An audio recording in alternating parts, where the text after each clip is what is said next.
मैं क्योंकि शायरी नाल मेरी दिलचस्पी है, मैं लैंदे पंजाब का एक पंजाबी शायर है साबर अली साबर, वो कुछ शेर पेश करना जेड़े इस वक्त का रंग लाए ने।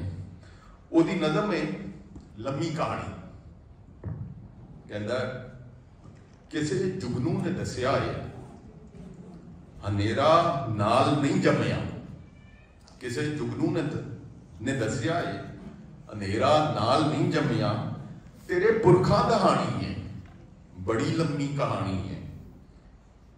ये शाहियां नूं बचावन लई, बादशाहां नूं बचाउण लई, ये शाहियां नूं बचाउण लई जो सावे लाल काले झंडियां दे नाल खेंदे ने ते सानू यार कहंदे ने, असीं ये समझते क्यों नहीं कि साडे खून पानी ते इन्हां दा तेल पानी है। बड़ी लम्मी कहानी है, बड़ी लम्मी कहानी है। मैं एक होर पंजाबी शायर इबरार नदीम की सोच पेश करना। वो कहता जी अथरू तारा हो सकता है, दुख दा चारा हो सकता है, इको बारी फर्ज ते नहीं ना इश्क दोबारा हो सकता है।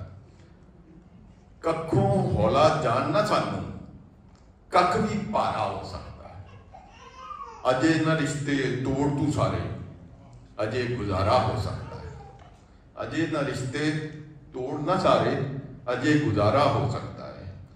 कदी कदाई जान दा दुश्मन जान तो प्यारा हो सकता है। खोलना पिछले खाते सारे, खोलना पिछले खाते सारे, और खिलारा हो सकता है, और खिलारा हो सकता है।